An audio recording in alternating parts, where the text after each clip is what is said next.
Well, here we are again, lighting the candle, a world that works. I'm Bill Carell, and I have with me two of my favorite people on the planet, Miss Lisa Sheehan and also Jan Jeremias. And we are doing this. It's gotten to be quite a habit over the last couple of years, but we get together once a week to just share thoughts on different subjects and see how we can take language and words and turn them into tools of empowerment. And sometimes it works really, really well. Sometimes it only works well, but it always seems to work somehow. So here we are, and I just want to acknowledge that our buddy Ken Caputo is busy making the world a better place with some folks out there, and he'll probably be back with us next week. So in the meantime, what do we want to talk about today? I have a few thoughts that are on my mind right at the moment. The first one is, the whole notion of our lives being an exquisite journey, that there's an inherent neatness or coolness or wonderfulness to being alive. And I hope that everyone has the opportunity from time to time to sit back and kind of enjoy and think about that.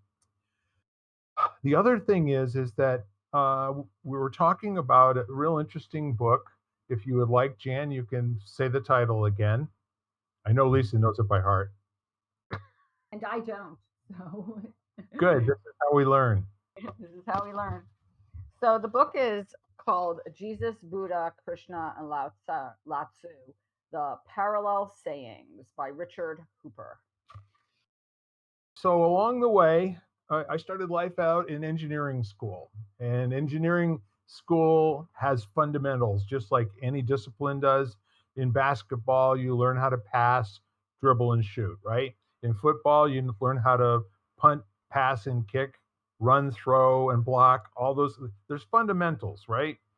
And so those are called the design principles. And being human has design principles as well.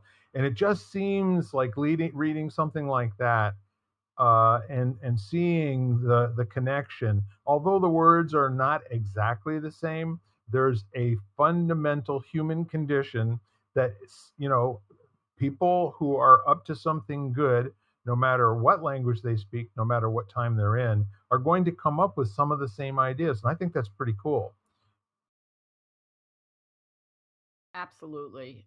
I was looking at the some of the quotes throughout the book and just the parallelism, no matter the background, between peoples that were from different areas of the world, people who were on different continents, and Yes. how basically they were trying to deliver the same message. Yeah. And it's kind of interesting. I will tell you, I am the first one to turn myself in and say, I don't have an original thought in my head. Every single thing you ever hear me say was put there by somebody else, or at least a sentence that led up to what I'm saying is someplace else. And the notion that an idea can be copyrighted to me is absurd. I don't know where that came from or who thinks that's a good idea or whether or not there's a reasonableness test for somebody being able to say somebody else's words and then take credit for it. When you're speaking, you own the words you say, right? Right. So if it happens to belong to somebody else, there could be as many out of 7 billion. It's likely that a lot of people are saying some of the same things at close to the same time. And if that's the case, that tells me that there's some really, really cool parallels in the human condition and possibly in the way that people grow and develop and what they get interested in as they do. I find it interesting too because I just started a class called Philosophy Works, and I realized that's that's one of the things I adore about people in general and philosophers, how they've always found the undercurrent of humanity despite the times that were happening, and that's throughout history of Yeah. mankind. And so it's kind of, I'm deeply, and that goes along with your sayings too. Like every spiritual concept is still boils down to the same philosophies, shall we say, which is, love one another, basically. All the rest is just commentary. Yeah. That's right, exactly. It's just love.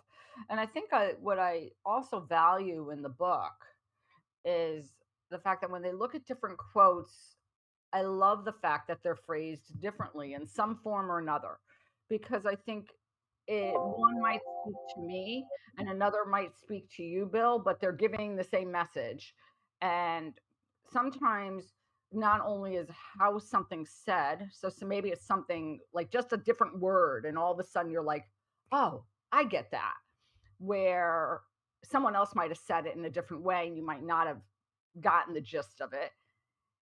And then the the other thing is that just the fact to me that they're speaking of the same things, the same gists, unites people because we realize we're all really trying to do the same thing. Yeah. Yeah, they're all leaders.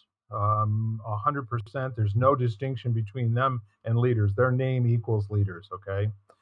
And what do leaders do? Well, it's all, coming from the same very important and positive place of both educating and edifying people through their actions and their words. And I love what you're saying because this is why we have a podcast, because the nuance of a single word that can dramatically change both what's being said and what's being heard, to a point where there's an opportunity to have a knowledge breakthrough. And the knowledge breakthrough comes usually with some sort of physical sensation. You're going to get goosebumps. You're going to get, feeling in the pit of your stomach. There will be like this felt sense that comes along with having been changed forever. You can't go back to what you were before you knew that and had that change. And the more often, in my opinion, that human beings can do that, like right now, I'm just sitting here engulfed in goosebumps for a moment. And I think, to me, that's the epitome of being alive, on the edge of self expression and joy. Not like a formula or not like a set of steps that you go through, but to constantly be at that edge where you're just so excited about what comes next. Does that make any sense? Yeah. And right now I'm doing a mentorship program with two coaches. And what I'm finding also so interesting is sometimes it's not only the way things are said, it has everything to do with where you are in your life at that moment. Yes. And so some of what they're telling me, I'm sure is not new to Yeah. me even. It's just that at other points in my life, I might not have been ready to hear it. And so all of a sudden, when they're saying it now, I get it. Like something has shifted. And Yep. so therefore, I really get it. And I wouldn't say it's a knowledge thing. I was going to correct you, Will, and say it's more like you get the wisdom of it. Because to me, wisdom is that feeling, is that all sensory input of an idea or a thought. Knowledge is what I learn in a book. So I look at wisdom as that wisdom expression that I get. It has an associated experience with it. Mm-hmm. And where knowledge, one of my favorite people to quote is Werner Erhard. And what he basically said is people are basically not listening, even though they try with all their might. And it's on average, you have to repeat something to another person 7 times before they'll understand. And the knowledge comes in the first two, three, four, five, and six. The experience and the wisdom that you're talking about, like owning it in your body from now on, that's exactly where that transformation takes place. And the understanding, everything else, knowing is a booby prize, really. It's Mm-hmm. like, okay, yeah, so you can parrot something back now that like singing a Japanese song that you have no idea what the words are, but Tokyo Shoeshine Boy or whatever. A long story short, when you actually can feel it yourself, then you get to be in that role of leadership where you can nuance the language to the next folks. And you can say the same thing in other words, and you can say the same thing in other words until those other words finally hit that little spot on the dial where I get it. That's so true. I mean, I that's what I think is like mine is you get goosebumps. Like I'll tear up if something hits me to the core, Oh yeah. and that happens more and more lately. So, and then I think that's how you, like you say, it's a visceral feeling. Both of you mentioned like a physical aspect to it. It's part of it that kind of anchors it into you. And then, like you said, Bill, and then you could mix it up in your own verbiage and spit it back out again so that people can understand it, which I think is the fun aspect of knowledge that becomes wisdom, that becomes sharing. And you discover your own wisdom, your own truth, and that you can't shake. And when in our class we were just talking about, what do you consider a wise person, attributes of a wise person, and they showed pictures of like Mother Teresa and all these other people, and then we could include the people in the book, and and even people that are spiritual wonders or whatever you want to call them, but you could ask them any question and you can't shake them because their core is so strong in their beliefs that you just can't shake them. And I mean, that's kind of like what the point I'd like to get to. At least, if I have some core beliefs that are so strong that I can come from that part of me whenever I'm addressing any questions that people are coming to me with, whether it's major or minor or anything. It's interesting. While you're talking, I've just got all these things firing, and the concern that people who think that wisdom lives somewhere else is that they'll get it wrong, and they don't risk. Wise people have two really powerful attributes in my opinion. And the first one is that they know that wisdom lives in the listener's ears. The wisdom is already there, and all they do is awaken it.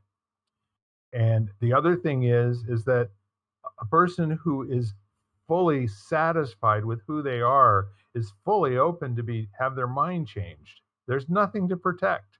There's absolutely nothing to defend. And so therefore, anybody who's got a great idea, go ahead and bring it and let's kind of like have some fun with it, right? And I also think that the what you expressed, Lisa, in terms of having some concern about, you know, being rock solid with who you are. We're in an environment right now where there are a lot of people who are basically milking, keeping people off guard and keeping people, a little bit, off balance. And they're doing that with a fundamental thing called changing language. What you thought you knew at the beginning of somebody's speech, by the end of the speech, they now have corrected what your knowledge is so many times and told you don't understand what the word means today. And that's not about giving anybody any education or edifying. It's about exerting control, coercion, and using what I consider to be a horrible tactic. And sometimes it's just plain called gaslighting. Okay, and it's going to be short lived because people are too smart. They're not going to put up with it for very long. And how they'll vote is they will not argue, they'll just walk away. Don't have to put myself near that. We'll change the channel, we'll tune into some other part of our life, and those folks can have a lot of fun talking to each other. So, the exquisite journey,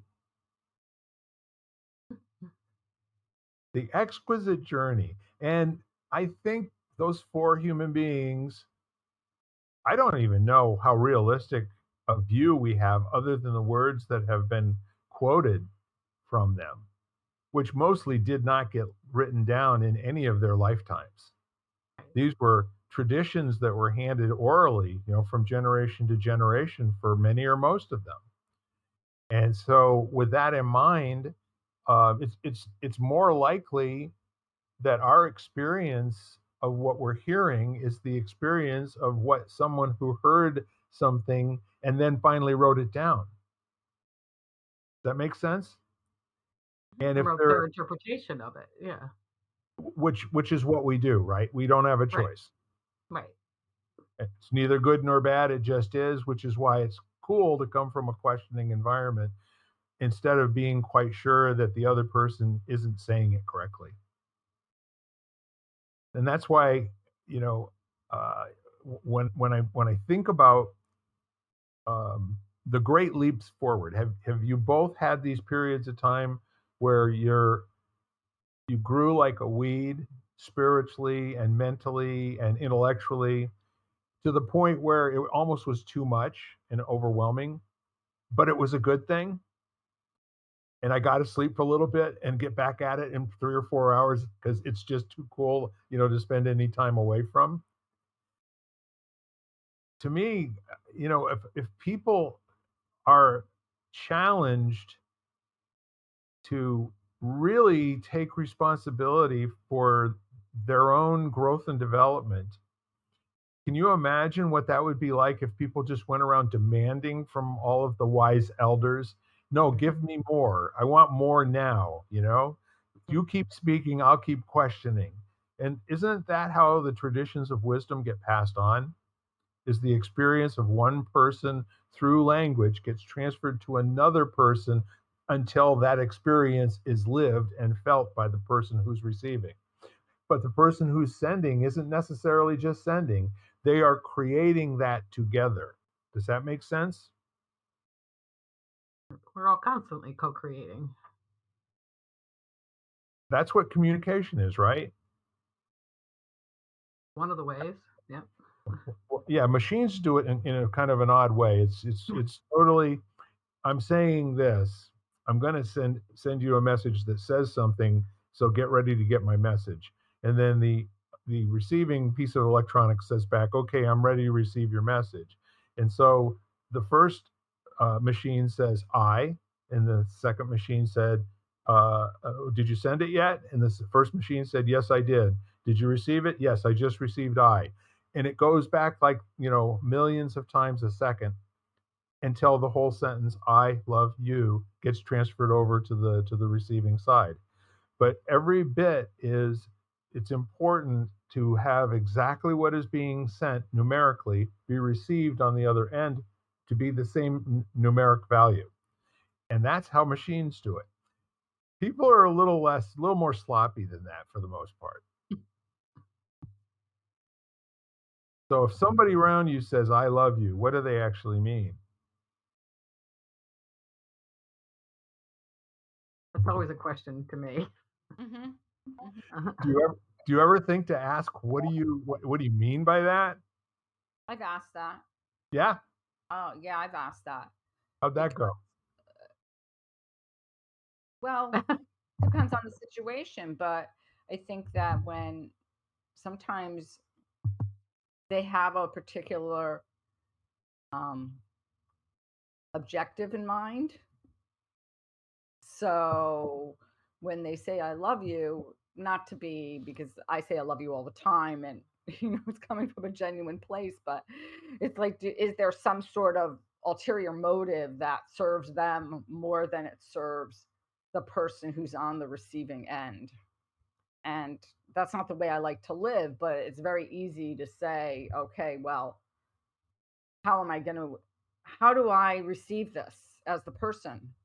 How do I receive this? And do I just receive it and not worry about what anybody else's motive is? Sure. Mm. And do I just take in the love, for example? So there's so many ways to say that statement. It could be super casual I mean, love ya, there's no oomph behind it, so to speak. I mean, I Or think I've mentioned it before. I have a hard it's not a phrase I use a lot. If I'm using it more as I get older now, but I didn't say it unless I literally meant it. I mean, it would not cross my lips. So there's very few people that have received those three precious words from me. I'm one of them. Yes. And it's remarkable because technology informs me a lot, and I I used to like be real stingy with my hearts on Facebook. You could used to be all you could do was give it a thumbs up. That was the only selection. That when that was it, it was really hard to get it wrong. And then they came up with an emoji for care and a heart and angry face and sad face and all that kind of stuff. I just heart everything. I found out two things. Number one is that I don't have a certain amount of love in me and then it's gone and used up. No. It's like a renewable resource, like a hug. And I'm going to share something with you.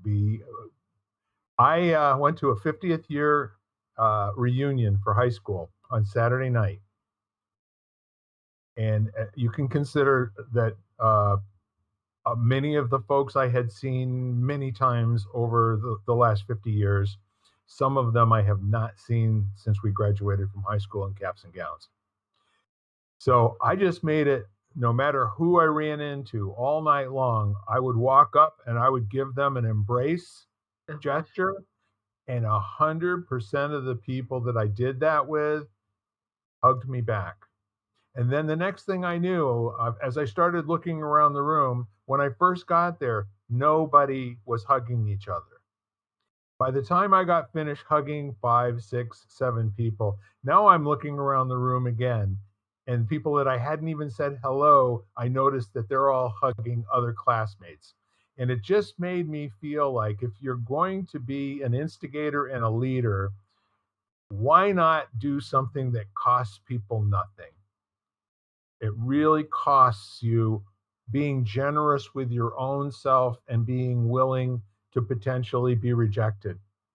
And if you are rejected, there are good reasons for it from time to time, health reasons, COVID, all the rest of that sort of thing. We went 2 years without having human being feeling touch with our familiars. You know what I mean? Mm-hmm.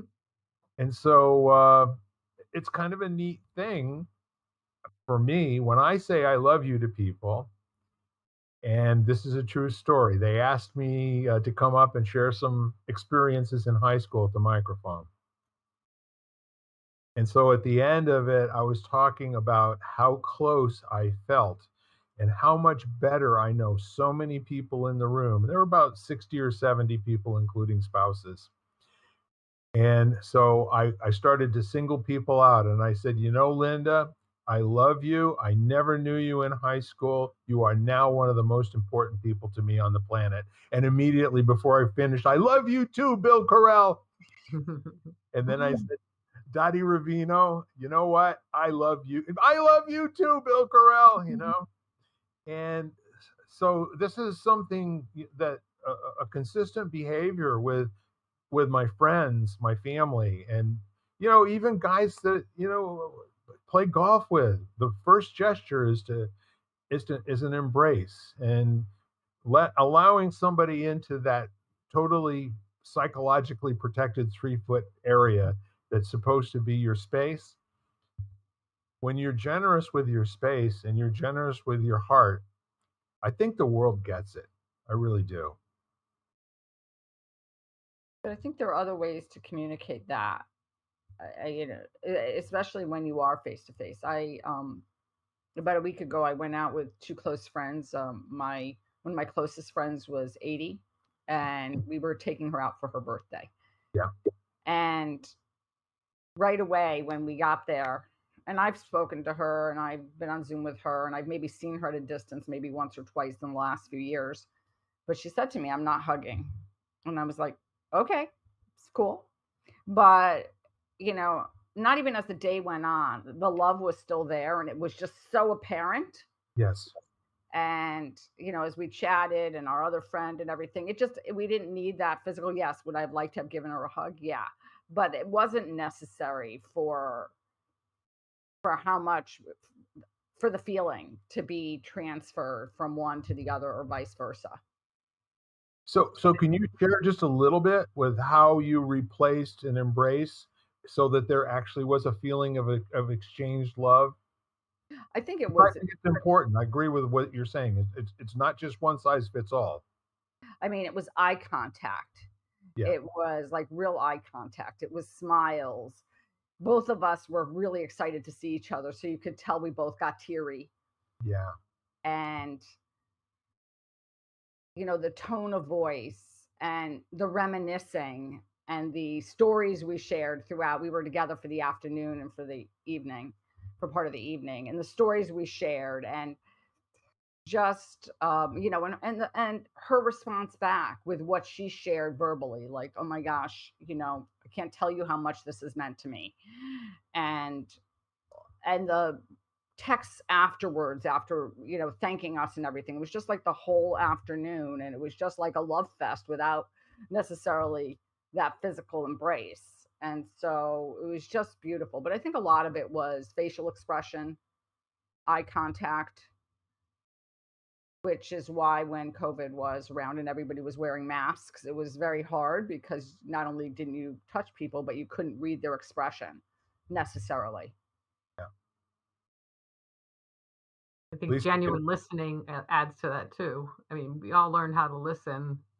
I mean, you could tell when somebody's really listening to you, and especially if you're one on one, like you were saying, or in a small group, and you can't share physically, you can't touch physically. That, and you have that bond is when you listen to each other intently and respond properly. you know. do you know who I've gotten the most training out of for that non-embrace kind of exchange of love? Small children and dogs.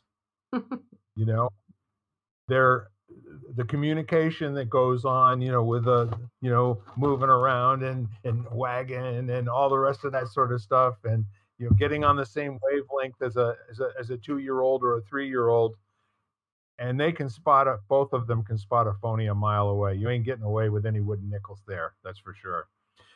And that's where I really spent a lot of time learning to speak baby and fluent dog, with the gestures and not necessarily, with the speaking.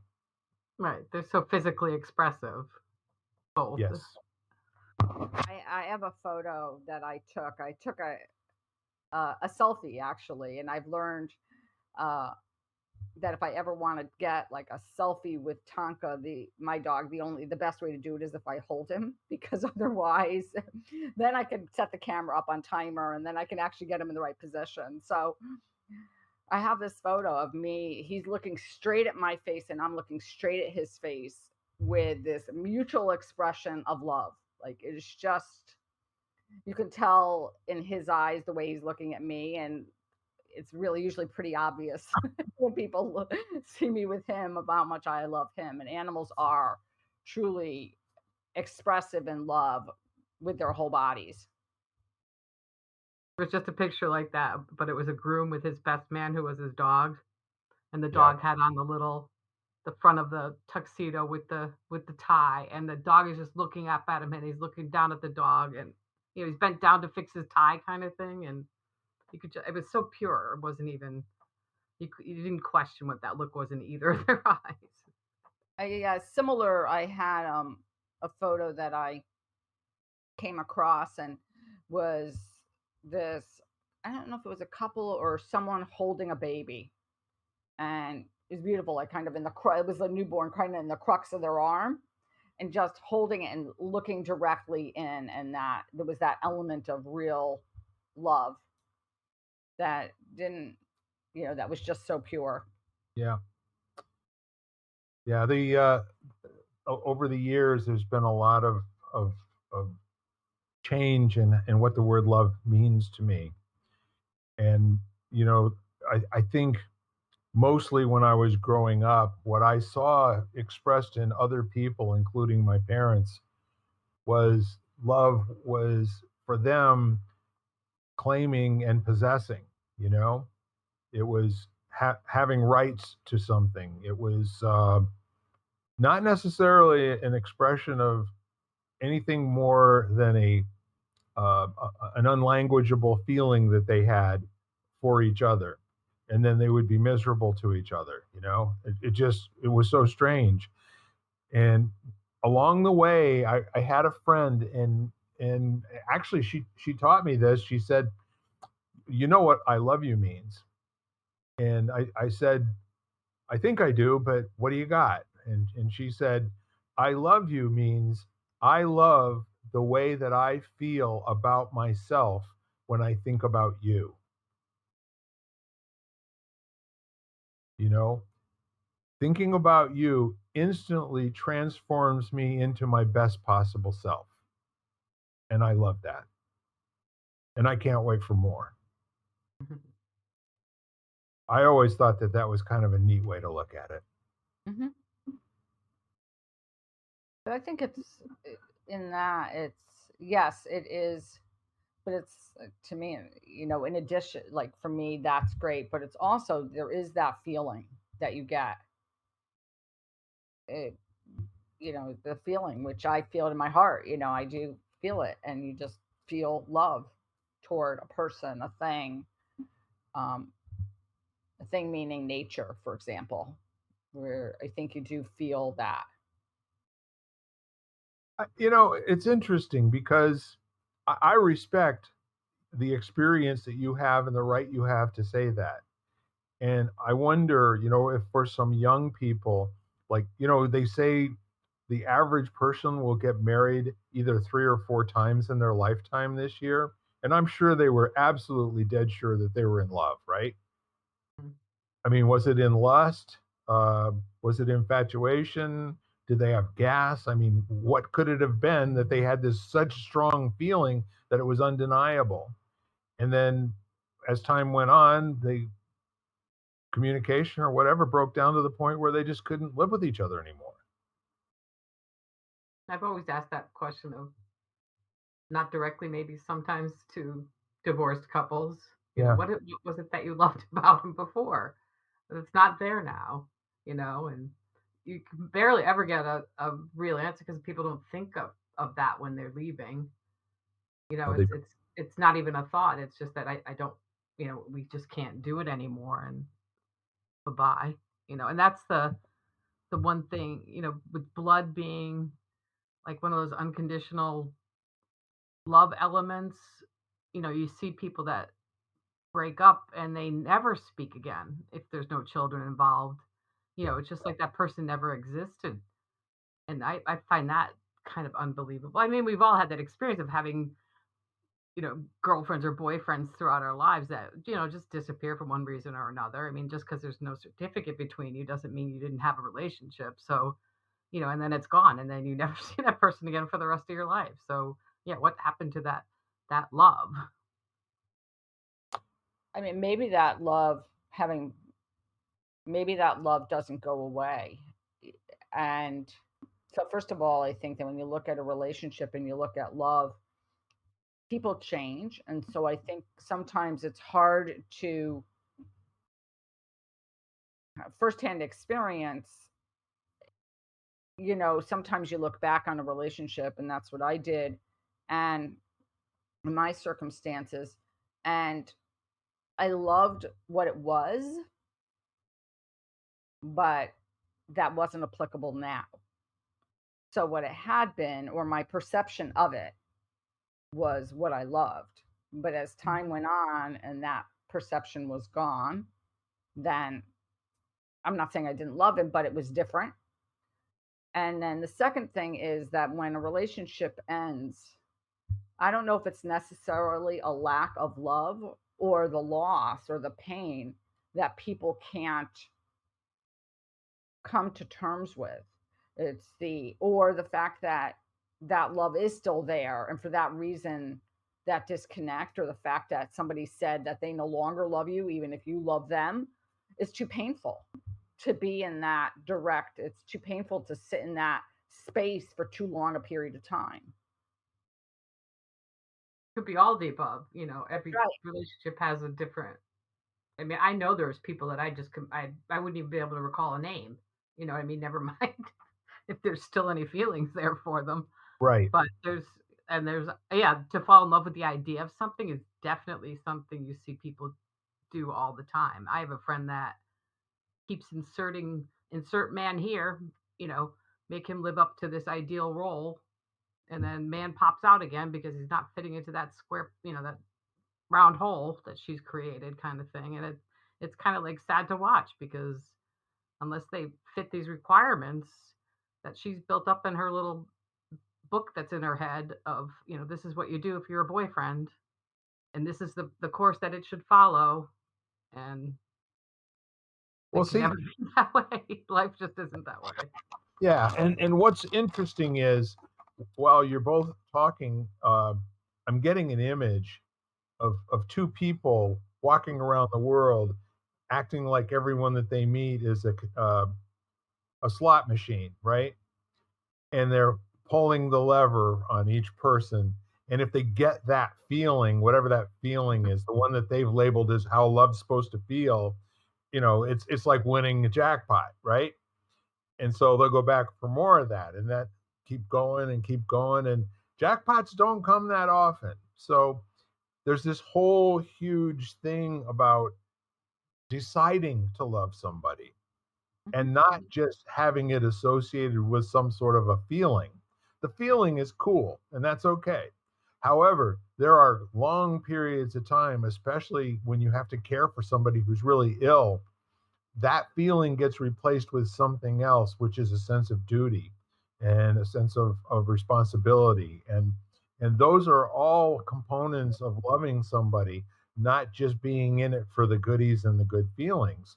But I do believe the reason that we have divorce uh, rates as high as they are is it's far too easy to get married and far too hard to fall in love with someone. They're not willing to put the work in. And I'm not talking about somebody who got into a relationship and there was some kind of dramatic change personality wise or injury wise or just, the taste. But when somebody says the feeling just isn't there anymore, you know, and that's all they had to base the relationship on in the first place, I say shame on you. You deserve better than just the feeling. You deserve 100% fully functioning relationship with another person that can give you back exactly what you're sending. And it may or may not have a feeling associated with it. That's not the litmus test for whether or not you love somebody. I mean, I've watched people care for sick elderly people, and as you were talking about earlier, Jan, with no words being expressed, just the way that they would wipe off somebody's forehead and brow and then ask them if they want anything else and then just don't go away while the person is swearing at them and telling them what a horrible human being that they are. That to me, that is that agape, that is that unconditional, that I love you, you don't get a vote on. and and it's just really moving to me to be in the presence of that. And I can't share with you anything other than some really old memories about girls that I dated before I met Janet, but that's going back almost 50 years ago. So I have to dig deep there. I can share with you adult um, partnerships in business and having friends that were really good friends for a while and then something changed. There was a lot of love associated with those situations as well. And never really an opportunity to say, so what's not working? And have them be able to come up with a real answer, something that's other than it just doesn't feel right. So I'm wondering if human beings need to have a little bit more of a primer or primer, depending on who you had as your first uh, uh, teacher. To what is there something that people can be taught to look further to?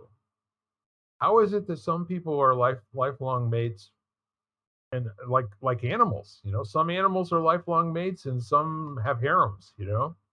And what's up with that?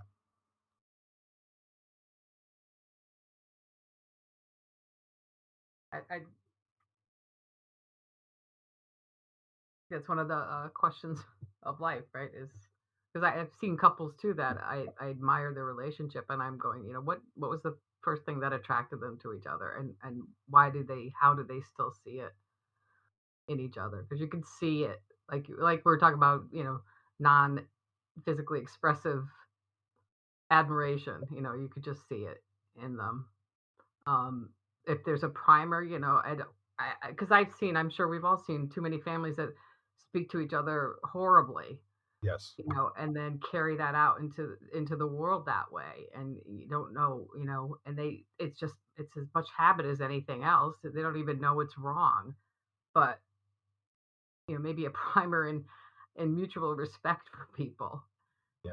And this is not how we talk to people, kind of thing. Like you teach a toddler, we do not talk to people this Right. And that some things are sometimes better left unsaid. way. Often.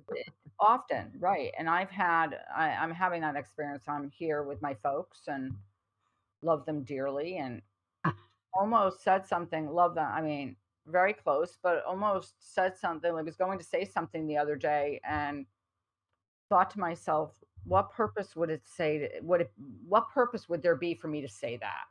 Hmm. Was I right? Yes. Was whatever they did kind of dangerous? Yes. But me saying something afterwards doesn't really serve a purpose right now. Well, I think It's you okay. said that phrase. Is it true? Is it kind? Is it necessary? Yeah, You know, that's basically what I was going through in my brain. I yeah, thought to myself, like, I could say something right now, and part of me would love to say it because I want them to be safe and to live forever and whatnot. But I was like, it's going to serve no purpose for me to say this right now. right. Yeah. And sometimes like it's not an easy thing to do sometimes because you feel like, oh, I just want to say that. Sometimes, you're better off just like walking out for 5 seconds, taking a deep breath, and then coming back in. And it reminds me of when I used to crate Tonka a lot. When I left, I would put him in dog crate, which I think dog crates are great. And I remember my friend saying to me, never put him in a crate when you're angry. Like you can wait 5 seconds, take a deep breath, and then put him in the crate. But don't let him associate crates being Yeah. punishment. And I remember the day I came home and he had chewed through a wall, literally. Oh my And I goodness. was like, you have toys, you have bones, like, why a wall? I'm sitting there and I'm like, and I called my friend and she said, go outside, sit on the porch for 5 seconds, take a few deep breaths, then go inside, then put them in the crate. Because I knew it was just like, oh my gosh, a wall, literally. Yeah. So Why can't you chew my slippers like normal dogs? like normal dogs, right? And so it's that feeling of having enough restraint and really looking at is what I'm going to say in this relationship going to serve the other person. And it's really not about, yes, and you have to serve yourself, but most of the time, if you think about the other person and how they're going to feel, it's going to interpret whether it's important enough for you to say it. Yeah, and always check in. I mean, ask. There's really nothing wrong. I mean, I learn things the hard way sometimes. And I'll set the Wayback Machine. After I started my business, it was on its butt for the first 2 3 years. 1994, we finally get a head of steam. We got a little bit of money.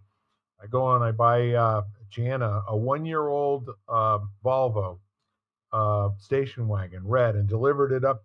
Well, bought it at Gengris. It was used actually by the owner's wife for 1 year.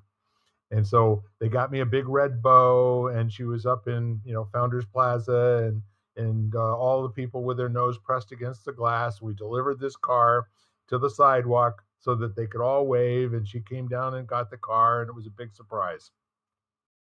So that was cool. I really enjoyed that, how that worked out. Well, fast forward about 3.5 years later, and I do the same thing, but I traded her red Volvo in for a brand new, shiny, never been driven before, all-wheel drive R, a V70R, and beautiful car. And didn't deliver it, but she cried and she said, "I loved that car. That car was perfect. That car had scratches on it. I mean, we,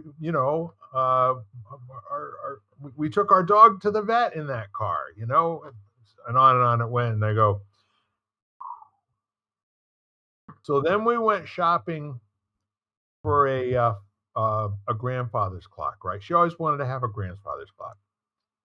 And so the grandfather clock that I was looking at was going to be this big monster of, with all the glass and brass and all this kind of stuff. So we went over to the Hitchcock, uh, store, and we walked around. And she goes over, and there's this beautiful little simple, uh, just casework wood clock. It didn't have the Westminster chimes or anything. And she said, I think I like that one. So I salted that away. I bought her that clock for the following Christmas, and when she got it, she cried. Mhm. So what I'm saying to you is that what seems like it might be you're sending a really great thing from this side, it may not land with the same amount of enthusiasm as it is sent. And I've tried to learn from that. Now I'm not 100% up on it, which is why I usually like to ask questions. Mhm. I love giving gifts. Yeah. It's one of Me too. it's one of my favorite things to do, and really trying to go out and literally like embody whether I think they're going to love it. Yeah. I've never been a big gift card person because it seems too impersonal. I'm like, it doesn't mean anything to me. Yeah. It Yeah. doesn't. Yeah. And so it's always been, what do I think this person is going to find meaningful, and what are they like? How are they going to feel upon receiving it? I have a section where I keep gifts that I find for people throughout the year for Hmm. the next occasion coming up, and one thing I don't like is when the occasion comes up and I don't have a gift for them, because I need, like I need to have something that I know is connecting with them. And I can't just go out and buy a gift. It doesn't work. I feel the same way. I've gone out a few times and or had occasions pass, and it was because I was looking but didn't find that gift that I want, that like I felt was right. Hmm. So I feel funny, and then I'm like, but I just couldn't find the right one. I usually ask them what they want and then go get it. But I usually give it enough time so they forget. It's like one of the things that is I've really it is definitely a habit.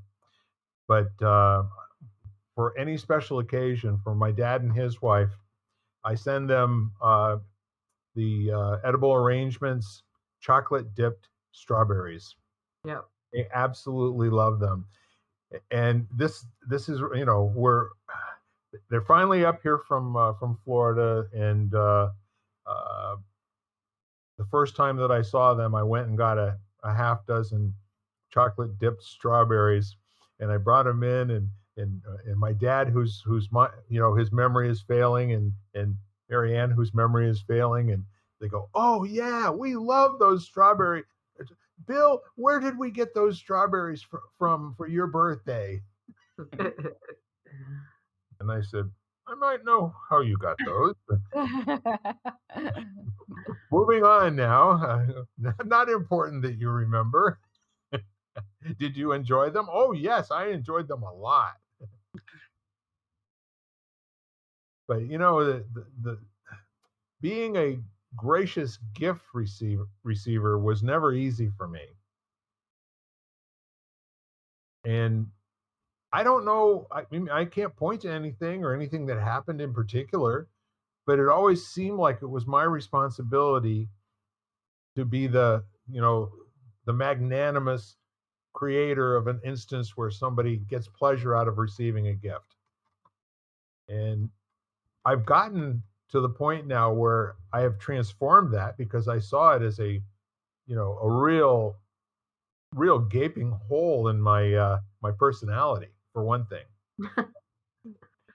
Because I mean that's a behavior that you want to reward and reinforce in people, not only to give me gifts but to give other people gifts too. I think that's one of the things that really draws people more together. But it may have had something to do with I always had money. I mean, I got a shiny Franklin half dollar for helping this kid deliver his papers when I was 5 years old. He'd give them to me. I'd run up, the walk and put them in the door. And then at the end of the week, he'd give me a shiny Franklin half dollar. It was back in the 1950s, On that note, Bill, what you made me think about is, the gifting and the receiving. right? So that, but is the gifting of a compliment Yeah. and the receiving of a compliment. Now, I'm not good at receiving compliments, and I'm working on that. And so, but it's very interesting how you can be in a situation like that and almost feel uncomfortable. Yes. And it's just so interesting as I have to learn to step back and just thank someone if they give me a compliment.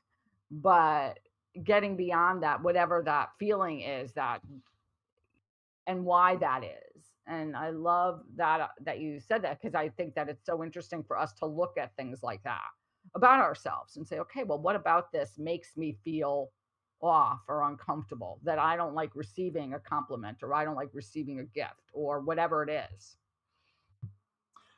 Is it a little bit like what you said earlier about when somebody says I love you, and the suspicious nature that seems to just pop up? Like, well, what do you really mean by that? Or No, no, not at all. It's no? just not for me about receiving a compliment, but there is, like I said, it's a training and just kind of for me now, and I'm getting better at it, but it used to be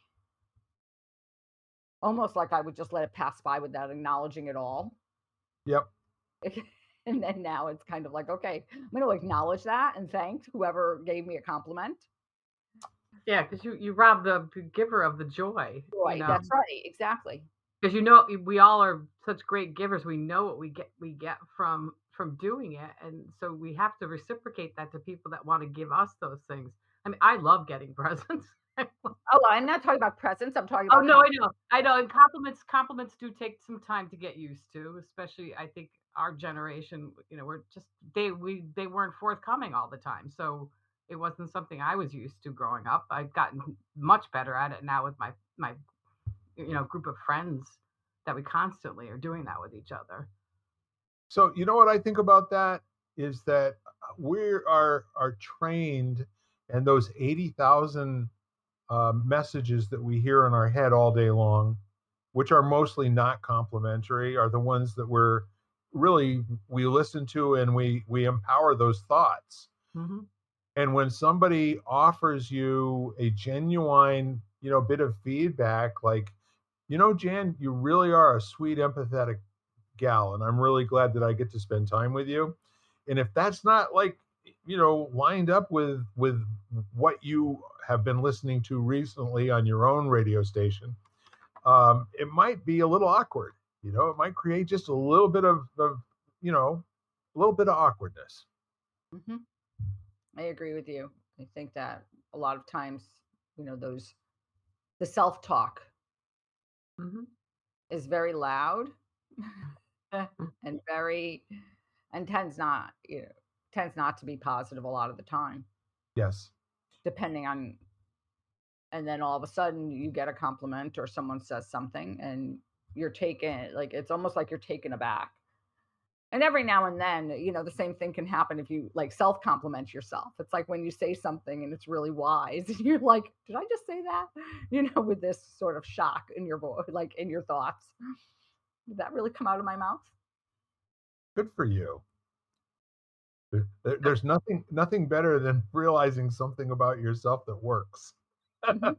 The one of the exercise or homework for our philosophy class was to think of a situation in your life and then sit back and say, what would a wise person say about that?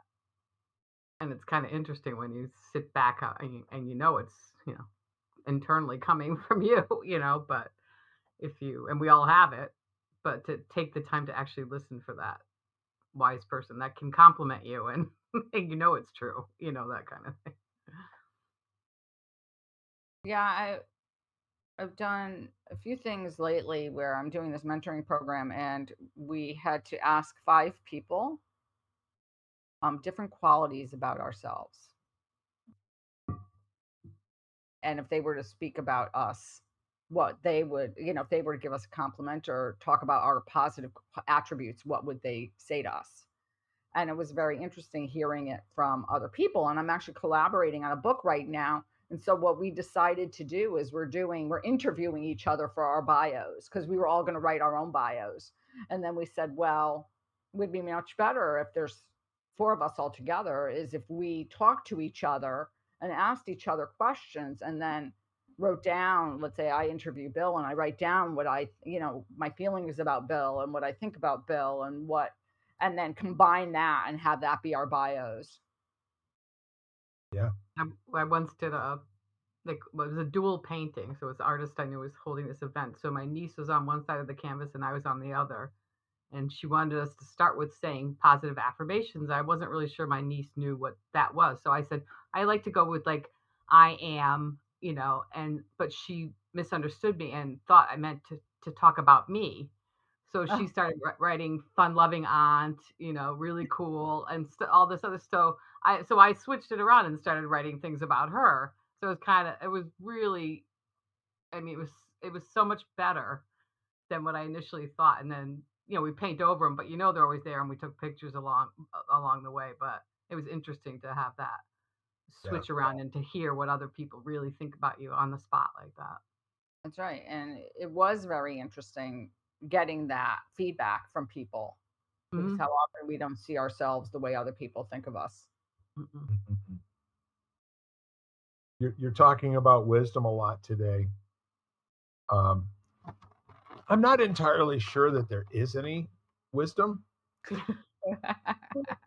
Uh, and that being the case, I always default back to a definition of wisdom that I heard Dean Martin say. And I know I've probably said this before, but you know what wisdom is, right? It's the result of good judgment. And you know what good judgment is the result of? Experience. And do you know what experience is the result of? Bad judgment. So you That's got to be willing to make the mistakes and then take the lesson, you know? hmm But it's really nice to be around people that speak in such a way that they awaken the genius inside of you, you know? And speaking to people in such a way that there's a challenge for them to come out and play fully, you know? Um, that later on when something happens, we call those like time released lessons, right? You didn't get it while we're in the conversation, but later on there's this recognition of, yes, that's exactly what we were talking about. And then there's that opportunity to go back and talk about the experience of living it and having it happen for you firsthand and not just hearing the story. Mhm. And I feel like the more opportunity you get to spend with wise people, the more you get to put yourself into those places of bad judgment where you get experience. Mm. And sometimes that's just a feeling of discomfort. It's not necessarily that there's a bad outcome. I mean, a lot of people just won't do things that they predict are going to not make them feel great, right? Yes, Yes. constantly. Therefore, growth is pretty slow. And as that other saying goes, ignorance is bliss, and I refuse to be made unhappy. So, anyhow, what have we done here? Have we added anything to the body of knowledge of the exquisite journey that our life is? Of course,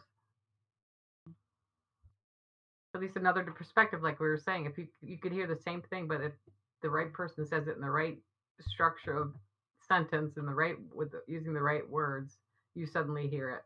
Yeah. And if any of that hits home with anybody that's listening, I mean that's gold right there. So that's the most we can hope for. and And yes, and then just making conscious choices about how you say what you say and how you say it. And if you say it. And if you say it at all, Right. exactly. If you say it at all, and having that be a measure, and that could be directed at yourself too, is like I mentioned self-talk, like, how am I saying it? What am I saying? And is it relevant or advantageous to me at this point to be saying whatever I'm saying to myself? Because if you're overly critical of yourself, sometimes it's not it's not fruitful in any way. And so It's also not true. it's also not true, exactly. Yeah. So using those same guidelines when you're talking to yourself. Or do the homework and say, what would a wise person say in here? Exactly. Well, every time you hear those sentences that start out with "I always," "I never," whatever it is at the end of the sentence, it's not good things, right? It's not necessarily your most enlightened thinking, if you will. But you just have to like learn to, I always do such and so, and then follow that up with a sentence that says, well, you know, I will if I do. I might not. There's always that, that possibility. How people always, no good deed goes unpunished, right? Well, it's true if it does, but that's not a way to live your life, expecting the worst in things. And that's where you start to do the what Jan's saying and take some responsibility for your thinking. Because that's not thinking, that's having thoughts, which is a different thing entirely. And we put it sometimes a little bit too much emphasis and stock into our thoughts. And if they're not challenging you to be the best you possibly can, and as Ken would say, always have the best day ever, you might want to rearrange, those thoughts into a different order, or challenge them a little bit and ask, is that true? Right? Is it necessary? Is it kind? I don't know about you. When I am particularly down on myself and I have a thought, I used to ask, well, where did you come from? You know? But what I kind of trained myself to do was say, look, I know you're there, Nancy Negative, and I have a good feeling that if I just ask you to go be quiet in the corner for a little while, you'll be right back there tomorrow to remind me again. So I'm busy today, but how about you and I have a little date tomorrow? And then that thought just kind of like goes away for a little while. What I've been doing for, let's say, not positive feelings, whatever that might be, could be anger or fear or whatever those feelings are. I'll sit there and say to myself, it just shows that I'm alive. And, and it decreases their power a little bit just Yeah, for a second or two. And then I concentrate on my breathing. So that's like my shift now is like, just shows me, just like when I have some sort of pain in my body.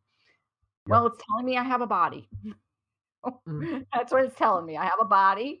And for some reason or another, there's something going on, or there's something that's uncomfortable right now, but I have a body. And so it's just reframes that whole element of whatever it is for me. I love that. I really do.